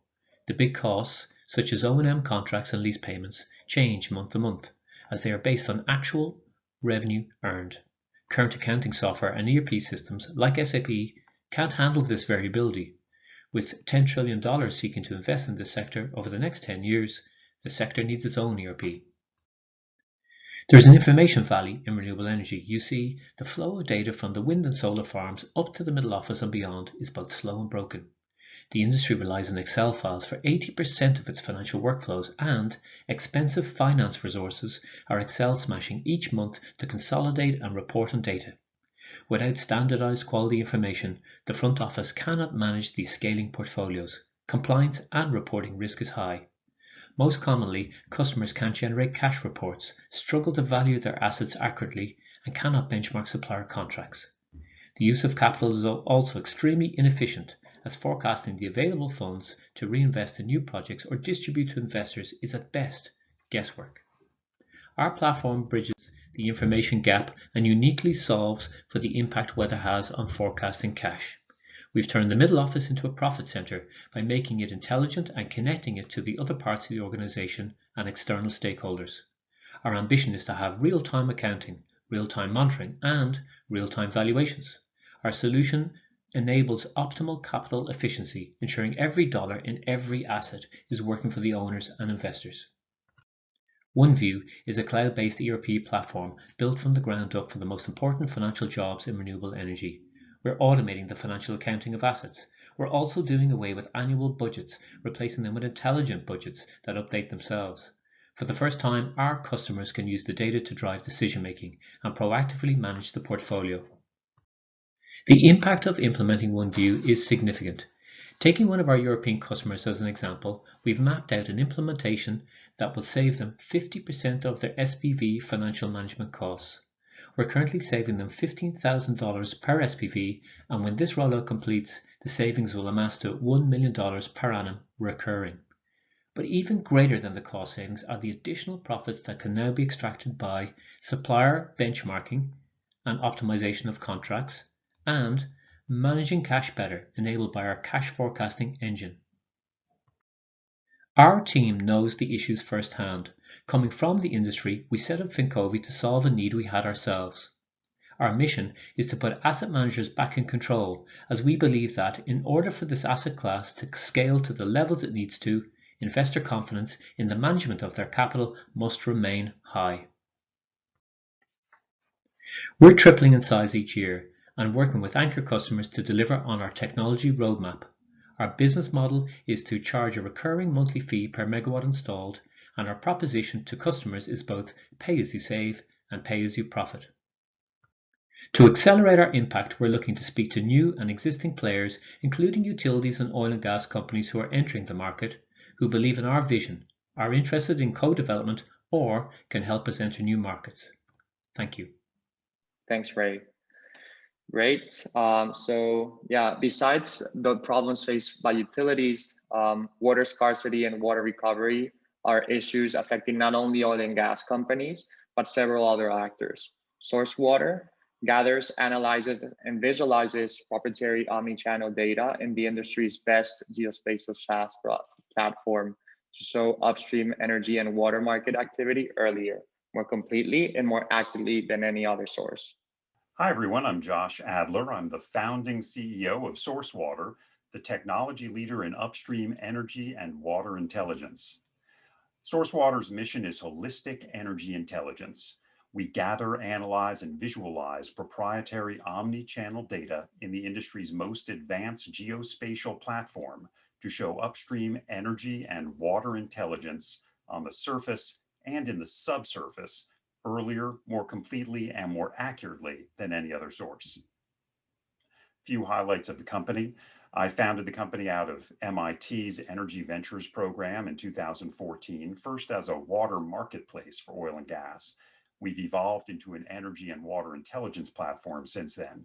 We're based in Houston, and we've had 13 patents granted with many more pending, most of those for satellite imagery processing and intelligence purposes. We have over 100 clients, including some of the world's top energy companies such as ConocoPhillips, Occidental, Shell, and Schlumberger. And we've invested over $8 million since the founding of the company and won a bunch of awards. Now, when I talk about omni-channel data, that's really what sets us apart. It is the wide range of different kinds of data sources that we pull together in unique ways to generate new kinds of intelligence insights, often in near real time. We pull in price data from our online marketplace. We pull in vast ranges of government records on oil, gas, water, disposal, and land intelligence, among other things. We run all kinds of proprietary subsurface geoscience analysis of where water is coming from and going to under the ground. We gather internet data from a huge range of sources, including scraping thousands of newspapers for energy-related notices that don't appear in regulatory sources. And then really the cool stuff is what we're doing on the right side of the screen here, where we've been pioneering satellite imagery analytics to understand energy activity on the ground. And we've actually now earned 10 patents in that category. We also analyze hundreds of thousands of mobile phone devices on a daily basis to map near real-time supply chain activity across the industry. Now, what this turns into is our core product, WaterMap, water transfers, which shows who is sending and receiving water from where and to where, and maps the supply chain relationships between every company in the field and every asset in the field. Here's what that looks like. I'm just doing a quick zip through in this demo, grabbing a whole bunch of assets in an area, selecting oil, gas, water, and disposal wells. You can select by formation. I'm choosing a company and seeing for all their assets how much water is going in and going out, and exactly where that water is coming from and going to, mapping every business relationship of the company over time by volume, and then being able to drill down to the individual asset level to show where individual barrels of water are coming from and going to. This led us into pioneering satellite imagery analytics because we were trying to see where all the water was on the ground because there were no records of it.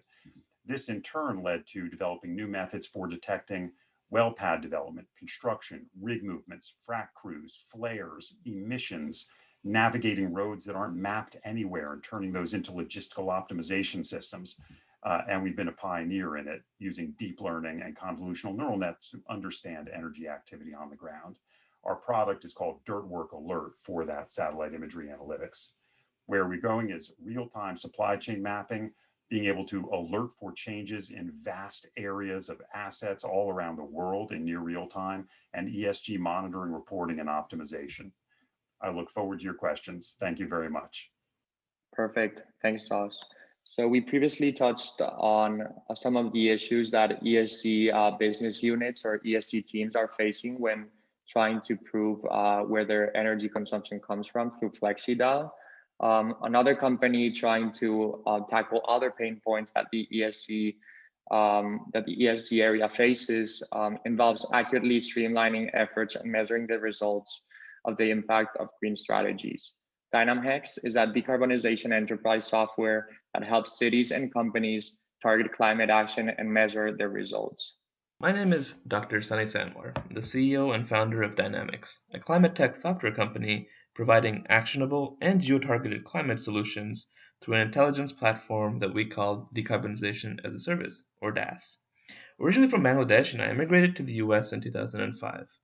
I'm credentialed as a mechanical engineer, I have a master's degree in energy policy, and founded my first clean energy battery storage business called Vertigo, which I sold in 2016. Since then, I led Jackson County's assessment data division, which then led me to connect all the dots of how civic data could be leveraged due to my previous clean tech and local government experience to create a high-fidelity climate intelligence platform. My PhD thesis was simplifying climate data into a scalable and granular model, and Dynamics was born. Dynamics is helping our customers solve climate change by showing energy companies like utilities, all corporations, and cities where they are with their current baseline emissions, where they want to be given their ESG, CSR targets on climate, and how together they can reach these energy and climate targets with more data-driven solutions. Climate change impacts everyone and is a complex problem that affects all of us in very different ways. But our corporations and organizations are still addressing this huge problem with inefficient approaches like local versions of unstandardized Excel spreadsheets. This leads to unnecessary costs and unleveraged opportunities for collaboration. Climate action and impact is hard to measure, let alone understand, because we speak different languages and communicate through spreadsheets. Dynamics simplifies the process to help partners identify local synergy, create more accountable, verifiable, and trackable decisions towards sustainability goals. Our APIs and application layers are compliant with multiple energy baselining and emissions inventory protocols, and we integrate geospatial econometric models that are calibrated with real readings on emissions, as well as more calibrations with bill level details through our APIs. With success in our recent deployments, others have joined us, and we're currently working with Duke Energy in North Carolina to map each of the regulated and non-regulated programs and create nuanced decarbonization roadmaps for their downstream customers and ratepayers. In Roland Park, Kansas, Dynamics is part of city ordinance that's helping entire community and residents and corporations and local businesses within the city to track progress to their 2025 Paris-compliant emission targets. The difference between other solutions in Dynamics is that we allow for better and more direct communication between organizational and corporate climate goals, their projects, and their customers, residents, and stakeholders' understanding and perception of impact. Dynamics is a marketplace solution that's successfully highlighting each of the climate actions that we need to implement to successfully play a role in decarbonization, because only then can we solve climate change through their technology services across each sector and location. Solving climate change is here. Dynamics is very pleased to provide solutions to our downstream customers in engaging them with action, performance tracking, and creating impact. Join us today at dynamics.com. Great, thanks, Sunny. So satellite data supports power utilities in tracking vegetation growth for any power transmission line risk. Besides this, in wrapping up the ESG topic specifically, some of these ESG teams need to track their performance and monitor their offset projects. Amsterdam-based Overstory creates real-time vegetation intelligence at scale by applying machine learning to high-resolution satellite imagery. Let's welcome Indra. Hello, everyone. I'm Indra Den Bakker, CEO and co-founder of Overstory. Trees and plants are critical to mitigating climate change and adapting to it. Our mission at Overstory is to help solve our climate crisis by providing real-time intelligence about the planet's vegetation at scale. The current problem is that we're flying blind. More and more decisions involve vegetation, but decision makers don't have access to accurate real-time vegetation data at scale, an analysis of what that data actually means. It's very difficult to get trustworthy predictions for the future. Take, for example, wildfires. The 5 worst years for US wildfires have happened in the last 14 years. Last year, more than 10 million acres of land burned. And one of the causes of these fires is the interaction between power lines and trees. Utilities currently spend between $5 million and $1 billion per year per utility on vegetation management alone. They're flying helicopters, drones, they're sending people out on foot, but it still takes them several years to scan the entire grid only once. The number of fires and outages are still growing. And this is where Overstory comes in. By combining very high resolution satellite data with machine learning, we can scan the entire grid every day. And our solution helps utility to spend their budget more effective through a data-driven, proactive approach to reduce risks. And we're not only helping in the planning phase, also after the work has been done by third-party contractors, our solution is being used by utilities to verify if that work has actually been done in time and correctly, reducing risk and liability. As input data, we have different types of satellite data. We feed that to our pre-trained machine learning models and analyze the data at scale. The results are made available to our customers via our vegetation intelligence platform or via an API. In our platform, customers can access different features separately, like the tree height, the tree species, and the health of the trees. But they can also use our risk or prioritization module to understand where to go first. This is all fueled by our living database. We have built up a proprietary data set about vegetation and trees, for example, around tree species, but also on tree health. We have more than 150,000 trees that were marked on tree level on the ground with bark beetle infestation. We use that data to map it back to our satellites to learn those patterns over time, allowing us to predict new outbreaks in new areas over time as well. Our current customers include Red Eléctrica, Spain's TSO, EDP, Portugal's DSO, and Suur-Savon Sacco, a DSO in Finland. We also have customers in the railway sector like SBB, Switzerland's National Railway, and forestry customers like Stora Enso, Rainforest Alliance, and Södra. I have a background in computational intelligence and I'm the author of a deep learning book. My co-founder Annick is the COO and has a background in business strategy, and Roelof, our CTO, has been leading AI and software companies in the last 10 years. Fiona and Killian joined us last year. Fiona previously was CEO at Meetup in New York, and Killian heads our business development in North America. Last year, we closed a seed round led by Pale Blue Dot, a climate investor from Sweden, joined by investors like Techstars and Powerhouse Ventures. Thank you so much and looking forward to connecting with you later.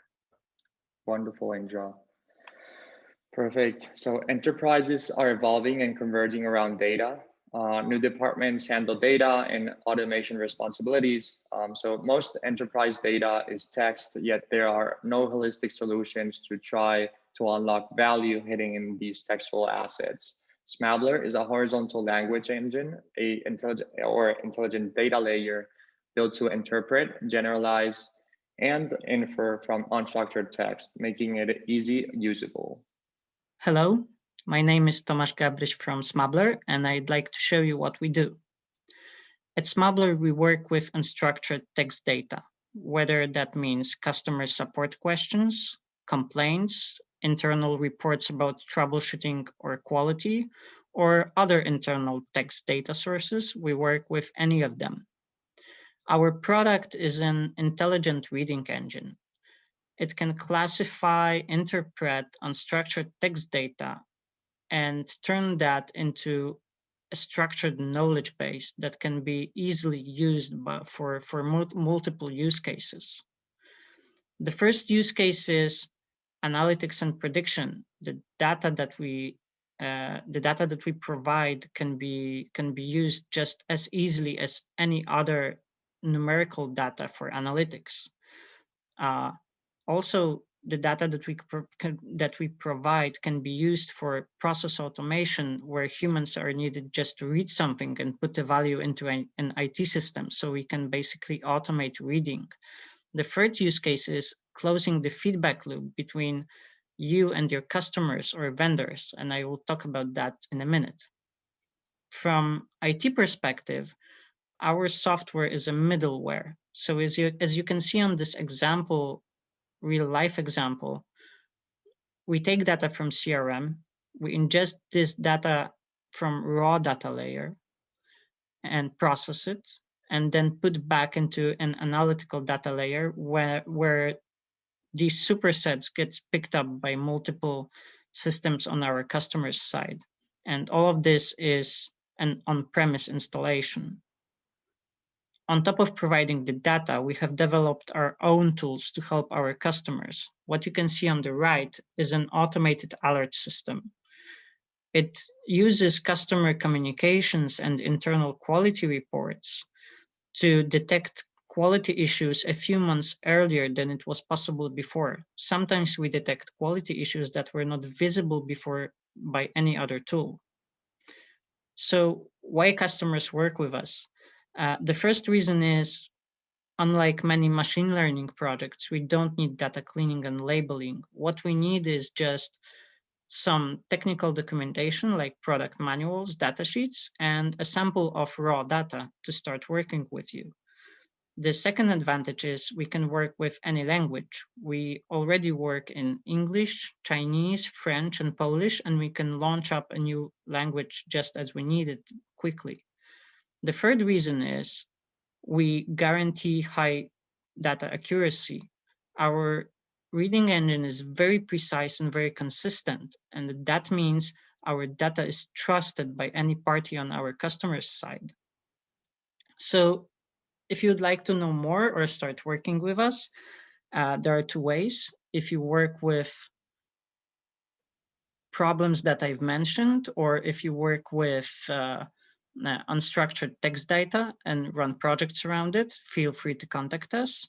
On the other hand, if you have a lot of this kind of data, and I'm sure you do, and you'd like to find out what's inside this data, what insights are hidden there, you can provide us a small sample and we will quickly show you what can you expect and what can you find out there. Did I cover everything? I think yes. My name is Tomasz from Smabler. Take care. Great. So it looks like we're running till the end of the startup pitches. The decarbonization of factories and industrial processes is oftentimes a black box process, or oftentimes involves black box testing. Polsenix develops advanced characterizations and analytics tools for the optimization of electrochemical systems running high currents. Specifically, Polsenix has developed the world's first of its kind hardware that unlocks previously inaccessible key health parameters from the heart of running industrial processes, including those of hydrogen generation. Let's welcome COO or Chief Operating Officer Mariam. Hi, we're Polsenix, and we're changing how the electrochemical industry uses its energy. Now, the electrochemical industry makes up around 15% of the world's GDP and includes processes that touch almost everything we use in our daily lives, from the production of our metals to the treatment of our water. And for all of these processes, electricity is used as a main driver for production. But the problem is that these electrochemical reactors are prone to massive inefficiencies that lead to large losses due to energy waste and system failure. Now, the sources of these performance inefficiencies remain undetectable at the industrial scale. So if you look at this conductor taken from an electrochemical reactor and you put it under the microscope, you'll see that some of the sources of these inefficiencies include things like unwanted growth on the surface of the conductor, things like etching, passivation, and corrosion. These are electrochemical reactions that affect the performance of the system. But the problem is, if you cannot detect them, you cannot take action on them.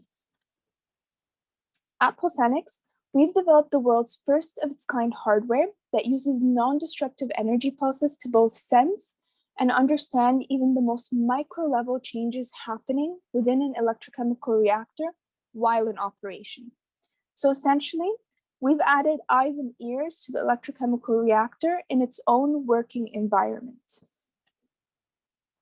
When coupled with deep learning models, this type of untapped data enables clients to optimize both system design and operational performance for costs and energy efficiencies. In fact, we've undergone a pilot with a zinc mineralization application in a mine in Brazil, where we used our hardware to collect health data from the reactor running in its industrial working conditions. The hardware uses the principles of an extremely powerful diagnostic technique called impedance spectroscopy, which works by injecting a wide range of non-disruptive frequency signals into the working electrochemical system and measuring the system's response back. Because different electrochemical reactions are actually dominant at different frequencies, what this technique allows us to do is register these individual reactions that contribute to performance loss. And what we've been able to do is actually take this data and develop a control strategy that would update the operating profile of the system in response to the condition changes within the reactor. And we were able to increase the energy efficiency of system performance by 13.7%. In the past, spectroscopy was always relegated to small-scale lab applications that can characterize such a small system like the cell that you see here. It's a cell in a beaker with 2 conductors, and you need a tool like this that has limitations in its circuitry that disable it from being applied on industrial-scale electrochemical systems. And what we've done at PulseNX is remove these technical limitations, so that we produced a plug-and-play hardware with characterization capabilities that scale with your electrochemical reactor development process from the cell level research to the point where the reactor is actually running at its industrial power levels. Our mission at PulseNX is to enable the most energy and cost-efficient deployments of electrochemical systems at scale through our inline characterization and analytical capabilities. And this gives electrochemical technology manufacturers and operators unparalleled control for a process that is inherently dynamic and unpredictable.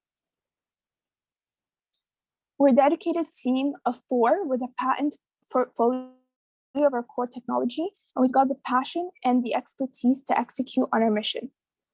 We've got our CEO, Hassam, who has over 10 years of experience in electrochemical systems with a PhD in electrochemical optimization techniques. We've got Ben, our CTO, who's in charge of product development, and his expertise lies in mathematical modeling for dynamic systems. We've got Declan, who's in charge of firmware development, and he's got a background in applied mathematics. And I'm Miriam. I'm in charge of commercialization at PulseNX, and I've got past operational experience at both Imperial Oil and Clearbank. Thank you so much. Thanks, Mariam. Great, folks. So I'm very, very excited to present the last startup that's wrapping up their startup pitches today. Actually, it's a last minute addition, and they're presenting all the way from Germany. So Hydrogenious Technologies has developed an innovative solution involving liquid organic hydrogen carriers, or LOHC, that is transforming hydrogen transportation. Presenting will have their head of strategy, Andreas. Hello, everyone. I'm Andreas Lehmann, head of strategy at Hydrogenious LOHC Technologies, and I'm very happy to be able to present our company to you today.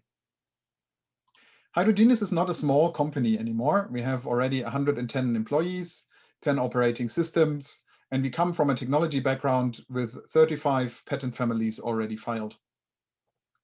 You see at the bottom that both our investors and key partners are very active in the hydrogen area and are really strategic there. At Hydrogenious, we truly believe that a lot of decarbonized energy will come from hydrogen in the long term. And this hydrogen will come from remote areas in the world where the production of hydrogen is much cheaper than in the economic centers. Therefore, hydrogen will need to be transported at a large scale. And we also believe that LOHC is the best transport technology for hydrogen because it's not only very cost competitive, but also very simple and safe in handling.